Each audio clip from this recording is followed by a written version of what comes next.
Para preservar a identidade dos envolvidos, os nomes dos personagens nesta história foram alterados.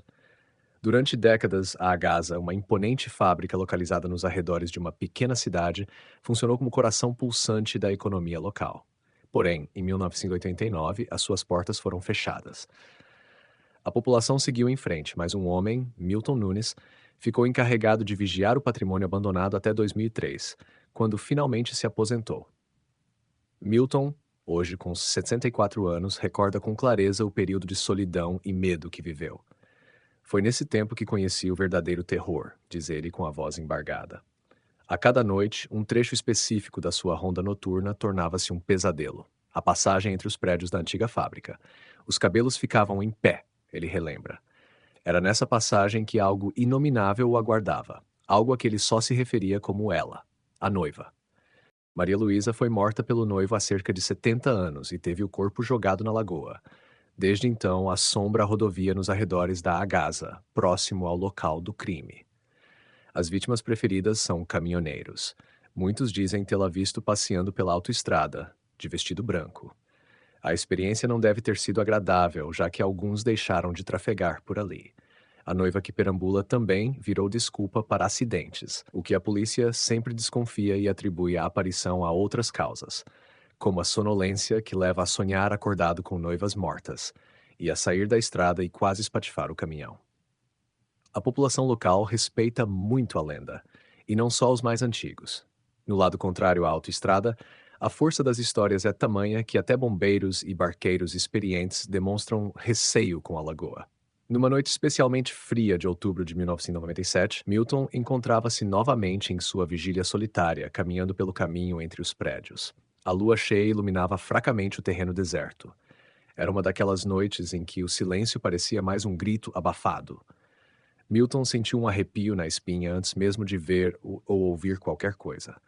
Subitamente, uma figura branca apareceu na sua visão periférica. Seu coração disparou e ele se virou lentamente. Lá estava ela, Maria Luísa, a noiva espectral. O vestido branco cintilava sob a luz da lua, os olhos dela eram duas cavernas escuras de dor e desespero. Milton congelou, incapaz de se mover ou gritar. Então, assim como apareceu, a noiva se desfez no ar. Os meses seguintes foram marcados por relatos frequentes de avistamentos de Maria Luísa. Caminhoneiros, moradores locais e até mesmo curiosos que vieram explorar o mistério começaram a ver a figura da noiva. A polícia tentou acalmar os ânimos, atribuindo os acidentes e avistamentos à fadiga e sonolência. Contudo, algo muito mais profundo e sombrio estava em jogo. Em meio ao crescente pânico e especulação, três personagens se destacaram na busca pela verdade. Roberto, um jornalista investigativo cético, havia ouvido rumores sobre a Agasa e sua noiva espectral. Determinado a expor a verdade por trás das lendas urbanas, ele viajou até a pequena cidade para iniciar uma investigação rigorosa. Carla, uma historiadora local, tinha uma obsessão pela lenda de Maria Luísa desde a infância. O mistério sempre a fascinou e ela acreditava que desvendar o passado trágico de Maria Luísa poderia trazer paz ao espírito perturbado da noiva. Finalmente, Júlio, um ex-policial com uma carreira marcada por eventos traumáticos, buscava redenção e um novo propósito em sua vida. Ele tinha uma ligação pessoal com a história, pois seu avô havia trabalhado na Agasa na época do assassinato de Maria Luísa. Roberto, Carla e Júlio formaram uma aliança improvável. Eles começaram a investigar não apenas os registros históricos da cidade, mas também os relatos contemporâneos de avistamentos da noiva. Carla mergulhou nos arquivos históricos, desenterrando detalhes sobre Maria Luísa e seu trágico destino. Ela descobriu que a jovem estava noiva de um influente empresário local, Ricardo, que, após um violento desentendimento, a assassinou na noite anterior ao casamento. O corpo de Maria Luísa foi jogado na lagoa, selando seu destino e marcando o início da lenda. Enquanto Carla desvendava os detalhes históricos, Roberto entrevistava moradores e caminhoneiros, coletando relatos de encontros assustadores com a noiva. Ele percebeu padrões nos avistamentos e nos acidentes, sugerindo que a presença de Maria Luísa estava ligada não apenas ao local do crime, mas também a eventos específicos. Júlio, por sua vez, utilizava suas habilidades de investigação para analisar os registros policiais e as evidências físicas. Ele encontrou inconsistências nas explicações oficiais para os acidentes, levantando a possibilidade de que algo sobrenatural realmente estivesse ocorrendo. Conforme a investigação avançava, a equipa começou a enfrentar desafios e ameaças. A presença constante da noiva parecia mais intensa, como se ela estivesse ciente da busca pela verdade.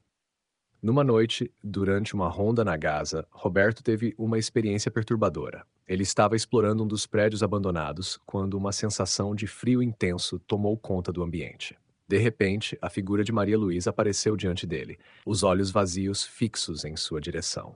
Roberto sentiu um medo paralisante, mas também uma tristeza profunda emanando da noiva. Ele tentou falar com ela, mas a figura desapareceu antes que ele pudesse obter qualquer resposta. Carla, obcecada em descobrir a verdade, decidiu realizar uma sessão de espiritismo na lagoa onde o corpo de Maria Luísa havia sido jogado. Ela acreditava que conseguisse estabelecer contato com o espírito perturbado, poderia entender suas motivações e ajudá-la a encontrar a paz. Júlio, cético, acompanhou Carla para garantir sua segurança. A sessão foi realizada sob a lua cheia e os dois sentiram uma presença intensa ao redor deles. Carla começou a falar em um tom baixo, tentando conectar-se com Maria Luísa. De repente, uma brisa fria soprou sobre a lagoa e a figura da noiva apareceu na margem oposta. Carla sentiu uma onda de emoções e compreendeu que Maria Luísa estava tentando comunicar-se.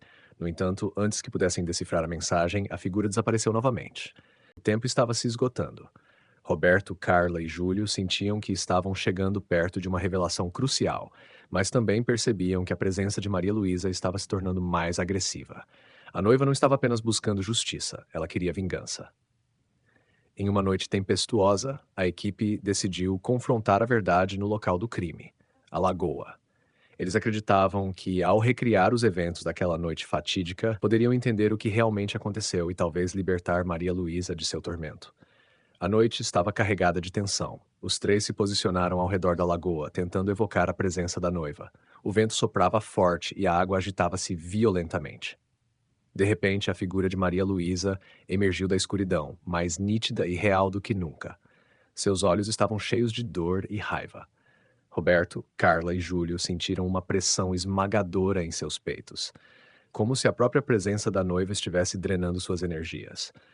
Carla, com lágrimas nos olhos, tentou falar com Maria Luísa, pedindo que ela compartilhasse o que realmente aconteceu naquela noite.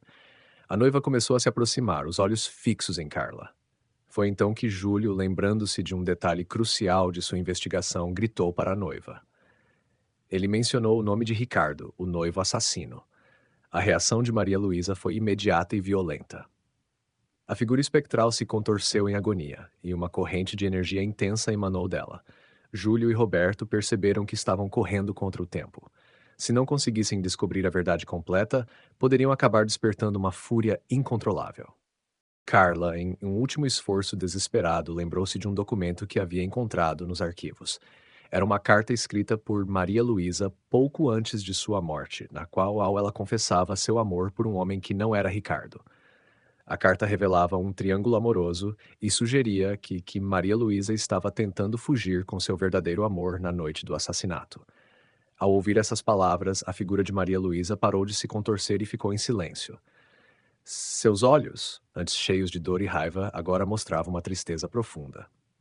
Roberto, Carla e Júlio perceberam que haviam chegado ao ponto crucial. Maria Luísa não queria apenas justiça. Ela queria que a verdade sobre seu amor proibido fosse conhecida. Com uma voz trêmula, Carla prometeu a Maria Luísa que contaria sua história verdadeira ao mundo, expondo o verdadeiro vilão e libertando seu espírito. A noiva olhou para os três com uma expressão de gratidão e, em seguida, desapareceu na escuridão. A investigação de Roberto, Carla e Júlio foi concluída com sucesso, mas o impacto da experiência deixou marcas profundas em cada um deles.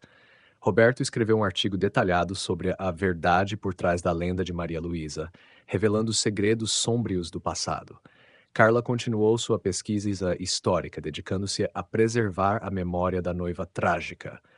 Júlio encontrou uma nova motivação para sua vida, sentindo que finalmente havia alcançado a redenção que procurava. A cidade, embora ainda assombrada pela lembrança de Maria Luísa, começou a encontrar paz. A lagoa, antes evitada por todos, tornou-se um local de reflexão e memória. E a Gaza, a antiga fábrica que testemunhou tanto horror, permaneceu como um símbolo silencioso de uma história complexa e perturbadora.